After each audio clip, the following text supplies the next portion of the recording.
Hello and welcome to the lesson video notes for Chapter 9, Lesson 4, Perimeter and Area in the Coordinate Plane.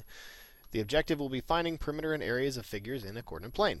And so we will be using different things today like slope formula, distance formula, counting the distance works too, Pythagorean theorem. All those things will apply to this lesson. So for your warm-up, go ahead and take a few moments to do these three questions. I want you to find the slope of AB, then the slope of CD, and then I want you to simplify this expression when we multiply a radical times a radical. Alright, if you need more time, pause the video. Otherwise, let's check out our answers. When we look at the slope of AB, that's a rise of 3, run of 2. Slope is rise over run, so slope of AB is 3 over 2. Okay, slope of CD, we do rise 1, and we run 7. Or sorry, 6. Let me count again. 1, 2, 3, 4, 5, 6. Yeah, 6. So our slope is 1/6. And when we simplify this, there's a couple ways we can do this. I'm going to take the 7 times the 2, which is 14, and the root 3 times root 3, which is just 3, or square root of 9, which is just 3. 14 times 3 is 42. All right, so there's your warm-up problems. Let's go ahead and take a look at today's lesson. Not a lot of vocab or anything. We're just going to get into working out some problems in the coordinate plane. So first things first, we're going to estimate the area of an irregular shape in the coordinate plane. Now in the previous lesson, we looked at how to do this estimation if I were to break this into large regular figures to make our estimation using parallelograms, trapezoids, rectangles, triangles, all those things. That's one way we can estimate our area. But we could also estimate our area by breaking this down into a whole lot more simple shapes. We can estimate the area by taking all the areas of the full grid squares times 1, and all the areas of these half-covered grid squares, any area that is not completely covered, and it looks more like half of the grid is covered, we're going to make that a 1-by-1 triangle. So that's going to be a half. Like that I would count as a 1/2, or 0.5. So what we can do is we can add up all the squares. Okay, we can go through and first just count up all the squares. I'm going to use a different color here.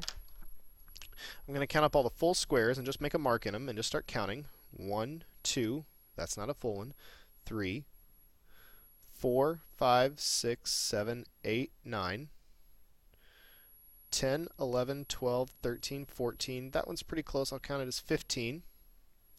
Same thing here. That one's pretty close. Count it as 16, 17, 18, 19, 20, 21, 22, 23, 24 full complete squares.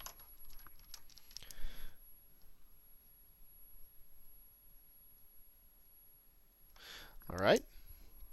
And then we're going to count up these triangles as our half squares. So there's a triangle, there's a triangle. 1, 2, 3,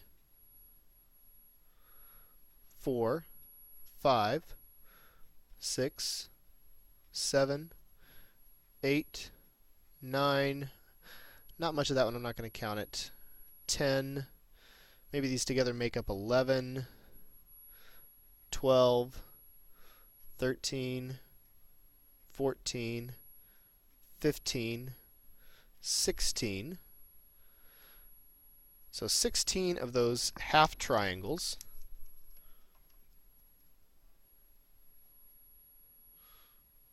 Okay, so I'm going to take in my area 24 full squares gives me a total of 24 square units, and 16 half squares gives me a total of 8. Half of 16 is 8 square units. So the total area covered is 24 plus 8.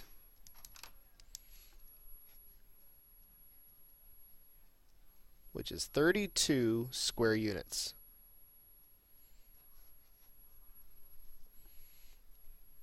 All right, let's take a look at example 2.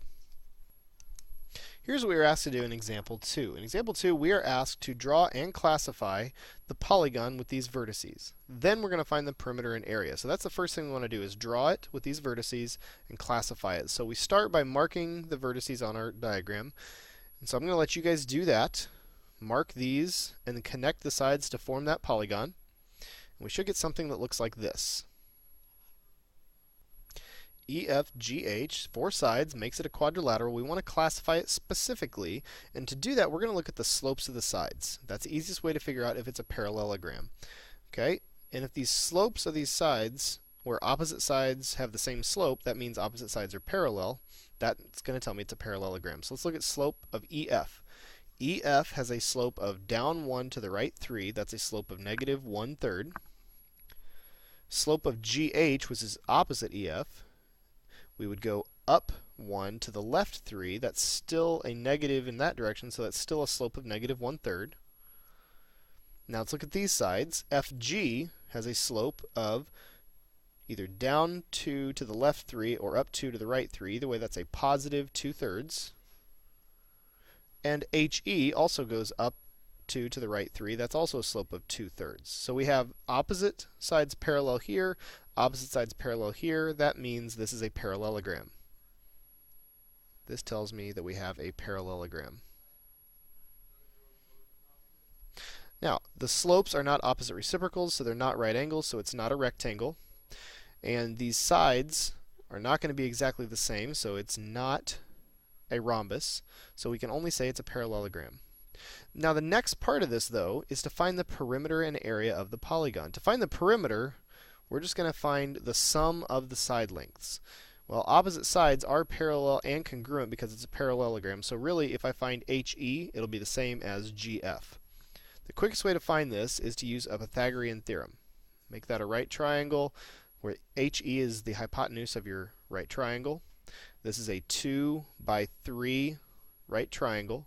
So we do 2 squared plus 3 squared, and take the square root of that. 2 squared is 4, 3 squared is 9, 4 plus 9 is 13. So HE and GF are going to be the square root of 13. Now let's find HG and EF.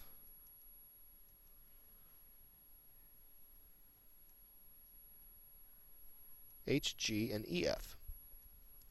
Well, that's a 1 by 3 right triangle, so the hypotenuse would be the square root of 1 squared plus 3 squared.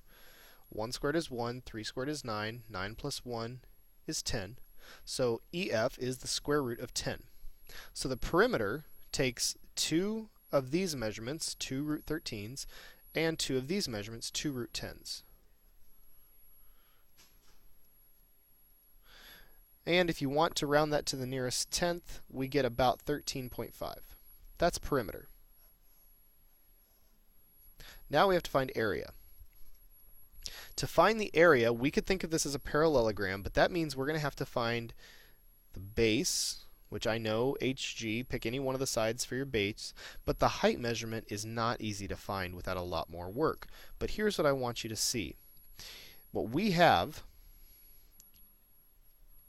is a composite figure. If I were to draw a line right down the middle, I get 2 triangles that make up this parallelogram. The triangles are a lot easier to see, the base and height. Alright, I've drawn this a little bit larger so you can see this. If I have this triangle on the left, I can think of this measurement down the middle, this diagonal of my parallelogram, as the base of both of these triangles. I just turn it around, base and height. Turn it the other way, base and height. Okay, so if I look at this, the base I can easily count. 1, 2, 3. So I'm going to call the base 3 for both triangles, and the height, if I look at that, that's 1, 2, 3. Since these are horizontal and vertical, I can just count them. I don't have to use any formulas. So what we have in our triangle here, for our area, it's going to be 2 times the area of those triangles. So for the area of the triangle, I'm going to call the base of each of those triangles 3. So I'm going to do 1/2 base of 3 times the height of 3.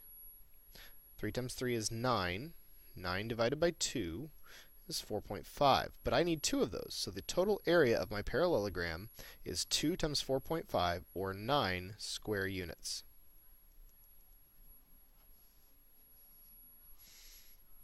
All right, let's take a look at example 3. In example 3, we're going to find the area in the coordinate plane by subtraction. And I'll show you how we do that here in just a moment. First, let's take a look at plotting our points. Go ahead and plot A, B, C, and D. Pause the video so you give yourself time to do that, and we'll check and see what we get in just a moment. We should get A, B, C, D like this. Looks like it could be a rectangle, but at the very least it's a parallelogram. You can find slopes to do that. But rather than try and find base and height of this, or even break it into other shapes that don't work out as easily, we can use subtraction to find the area. And here's how we're going to do that. I'm going to surround this with a rectangle to where the sides of the rectangle touch each of these vertices of this parallelogram, like this. Through this leftmost point A, I'm going to draw a vertical line. Through this rightmost point, I'm going to draw another vertical line. Through the top point B, I'm going to draw a horizontal line. And through D, I'm going to draw another horizontal line. Well, what I've done is surrounded this area with another rectangle. As you remember from last lesson, we can find the area of this region by subtracting these shaded regions, which are all triangles. And in fact, these two triangles are congruent, and these two triangles are congruent. And so what we have to do is find the area of the total rectangle and subtract the areas of the triangles. Okay, so I'm going to give you a minute to find the area of the rectangle and the area of these triangles. Pause the video so you have enough time to do that, and then we'll check and see how to do the rest of this. Alright, this is what we get. The overall area of the rectangle is 8 times 6, or 48. Now, look at all this work here. It looks kind of confusing. What I've really done is just taken the areas of these two triangles, the 2 by 3, 2 by 3, 1/2 2 times 3, and another 1/2 2 times 3, and doubled that because there's two of them. So this combined area is 6. These two combined areas give you 18. We have a 3 by 6 here, another 3 by 6, get an area of 18. 6 plus 18 is 24, so when I do 48 minus 24, the area of this parallelogram is exactly 24 square units. Alright, looking at example 4, we're going to do the same thing. We're going to find the area in the coordinate plane by subtracting. So the first thing you should do is plot these 4 points and see what kind of shape you get. Pause the video to give yourself time to do that. When you're ready to continue, push play. Alright, you should see we get this shape. I haven't graphed anything wrong. This is just what appears to be maybe a trapezoid, but it doesn't really have any definite form. The most we can say is it's a quadrilateral. So the best way to find area here is to do this by subtraction. So once again, what we need to do is set up our boundary rectangle. Okay, just around the edges, we want to construct a rectangle that keeps it all locked in.